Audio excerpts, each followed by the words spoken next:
Hello, Go Check Yourself listeners. Welcome to this very special, again, an update. But today I am recording on a holiday. It is Easter Sunday. Whether or not you celebrate Easter Sunday, that is something that the calendar does say. I got a notification on my computer that tomorrow is Easter Monday. So if you're listening to this, then you're probably listening to it today, which is Easter Monday for you. It's not for me. But since we're all here together, I wanted to give you a little parable or a little homily or something that some Catholic priest term. I wanted to tell you a story about a man.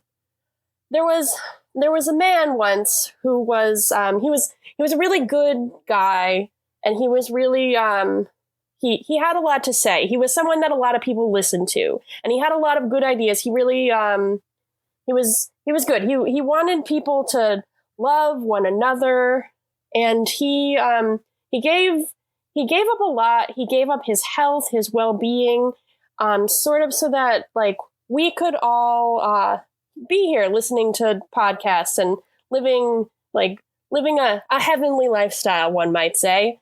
And this guy, he was struck down by our sins, so that our sins would be forgiven. But on this day, this Easter Sunday / Easter Monday, I don't really know what Easter Monday is, but on this very weekend, he rose again. And that man's name is... me. Hello. He's back! Hello, Chris everyone. Is Jesus. That is not what I'm saying. Oh, well. I was not prepared for that introduction. I never knew what it would feel like to be a televangelist, and I feel like I got good. There a little bit. I was feeling it. I was like, do I need to start going to church now? I guess it's the Church of Erin. Hello, everyone. I am here. Surprise. I would like to thank Erin for the nice introduction. I would also like to thank everyone who sent in nice words last week. If you listened to last week's update, you will have heard that I had a wee bit of coronavirus in my system, just a little bit, and kind of was down for the count.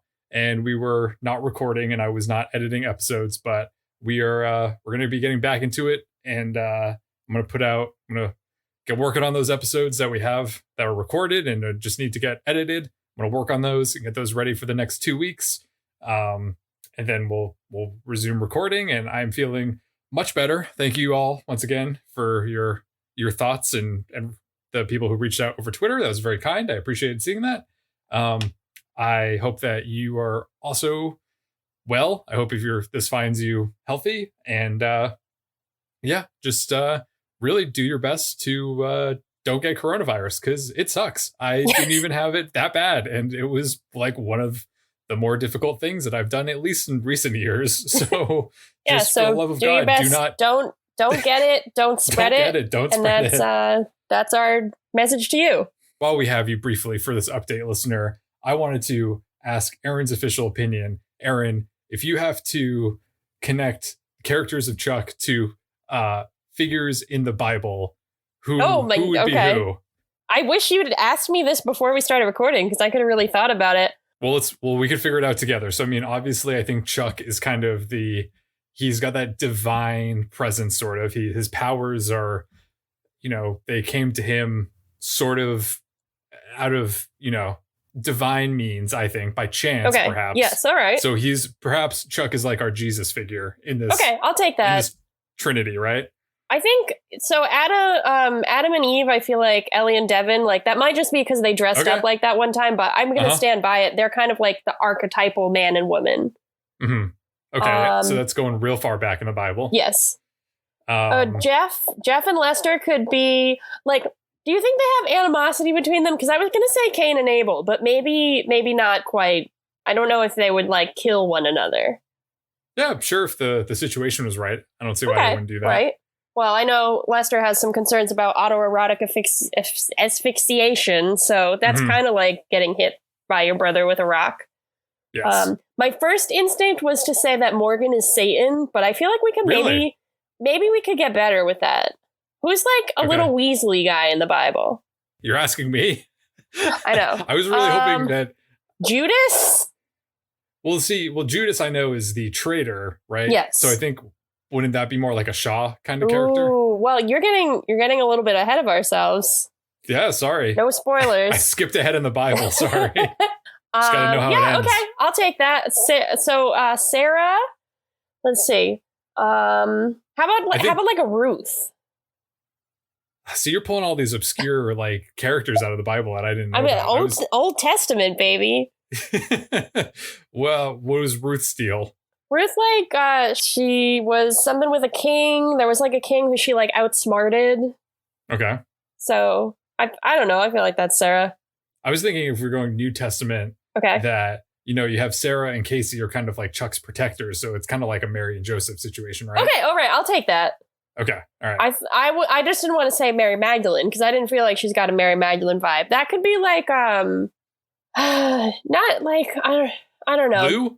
I was thinking maybe Lou or Jill. I don't think Hannah has a very Mary Magdalene vibe yet, but I mean, it could happen, I guess. I don't know. She's really devoted to Chuck when they're together. That's true. She would probably wash Chuck's hair with. She would wash his feet with her hair.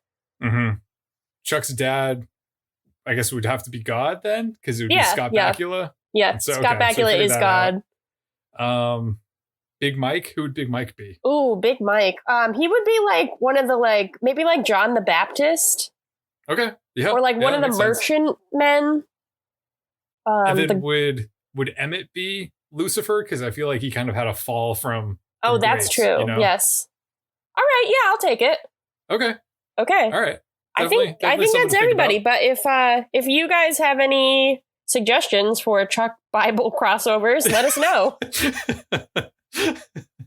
And we'll let you go. I hope you have a nice week. Stay healthy, stay safe, and we will be back with our regular programming next week. Erin, take care. It's been a pleasure seeing you. On Easter Sunday, just remember that anything is possible.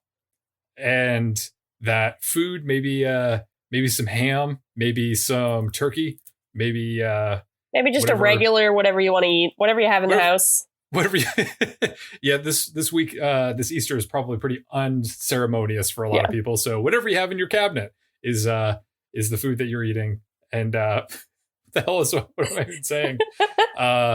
Food is sexy, I guess, is what I'm getting at. And we'll see you next week.